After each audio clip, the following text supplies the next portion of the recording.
आपल्या सोबत सध्या मनसेचे नेते अविनाश अभ्यंकर देखील आहेत फोन लाईनवरून। अविनाशजी, आपलं स्वागत लोकशाही मराठीमध्ये।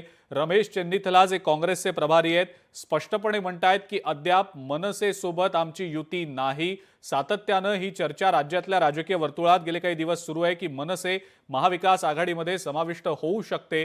आपली या सगळ्या संदर्भातली पहिली प्रतिक्रिया? पहिलं म्हणजे आम्ही कधी हात पुढे केला होता आमच्या युती करा म्हणून, किंवा आमच्याकडनं कोणी असं विधान केलं होतं का? त्यामुळे मला कळलं नाही म्हणजे काय ते बोलतायत, ते का कशासाठी बोलले। मनसे पक्षाकडून किंवा मनसेच्या सर्वोच्च नेतृत्वाकडून अशा कुठल्याही प्रकारचं विधान किंवा सूचक विधान तुमच्या भाषेत असं कधीच केलेलं नाहीये।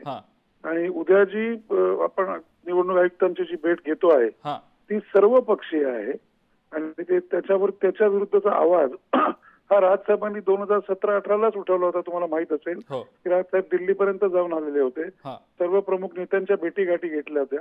आणि आजही आमची इथं उद्या खास करून सत्ताधाऱ्यांना विनंती आहे की लोकशाही मार्गाने निवडणुका व्हाव्यात, लोकशाही मार्गाने मतदान व्हावं, याच्याकरता त्यांनाही पत्र पाठवलेलं आहे सत्ताधाऱ्यांना सुद्धा, भाजप असेल, शिवसेना असेल किंवा इतर सर्व पक्ष असतील।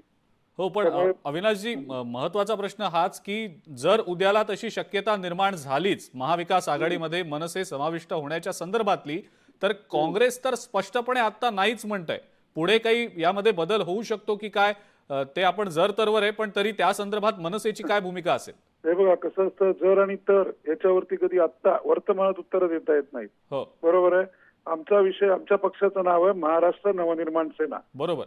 महाराष्ट्राचं नवनिर्माण करणं, मराठी माणसाला, मराठी शेतकऱ्यांना, मराठी बांधवांना आपले संस्कार, आपली संस्कृती, उत्तम काम करून महाराष्ट्र पुढे नेणं, बरोबर आहे, हे आमच्या समोरचा एम आहे। त्याच्यावर आम्ही सर्वजण 19 वर्ष मेहनत करत आहोत।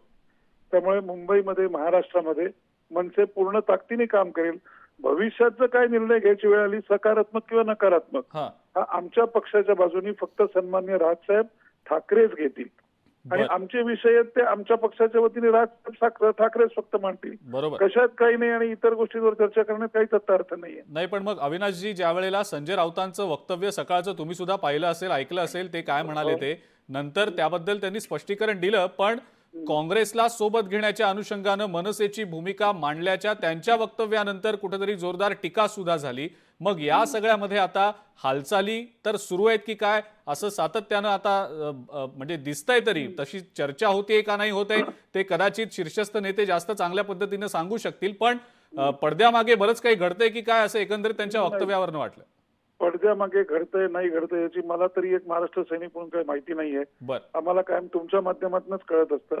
आणि दुसरं, सन्माननीय संजय राऊत जे काय म्हणाले असतील, बरोबर आहे, ते त्यांना वाटलं असेल का त्यांनी कधी इच्छा ती प्रकट केली असावी, परंतु आमच्या पक्षाच्या बाबतीत पुन्हा सांगतो, कुठलाही निर्णय असेल तो एक तर राजसाहेब ठाकरे स्वतःच जाहीर करतील किंवा ते जेव्हा आम्हाला प्रवक्त्यांना आदेश देतील तेव्हा पक्षाच्या वतीने पक्षाचे अधिकृत प्रवक्ते स्वतः ही भूमिका मांडतील। बर, पण अविनाशजी, शेवटचा प्रश्न विचारतो। युतीच्या अनुषंगानं बोलण्यास आता राज ठाकरेंनी प्रवक्त्यांना आणि नेत्यांना मुभा दिल्याची देखील एक बातमी समोर आली, त्याबद्दल तुमची नेमकी काय प्रतिक्रिया आहे? अशी मुभा खरंच दिली गेली आहे का? त्या अनुषंगानं नेमकं आदेश काय दिले गेले?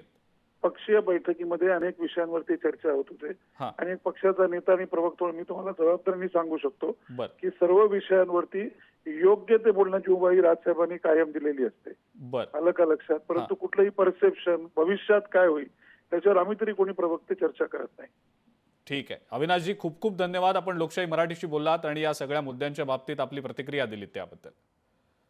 अविनाश अभ्यंकर होते आपल्यासोबत, मनसेचे नेते, आणि जर तरच्या प्रश्नांवर आत्ताच उत्तर कशी काय देणार असा मुद्दा त्यांनी यावेळेला मांडलेला आहे। मात्र रमेश चेन्नीथला जे राज्यातले काँग्रेसचे प्रभारी आहेत त्यांनी एक भूमिका मनसेच्या बाबतीतली आता स्पष्ट केल्याचं दिसतंय। काय नेमकं रमेश चेन्नीथला म्हणाले आपण ते देखील पाहूया।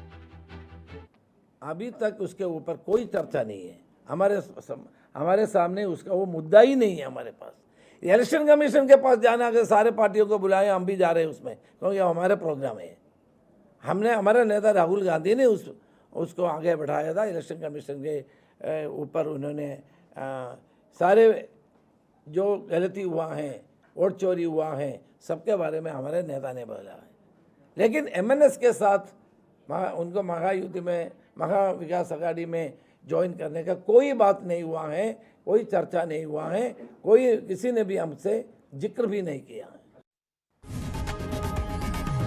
लोकशाही मराठी ऐका, पहा, जागरूक रहा.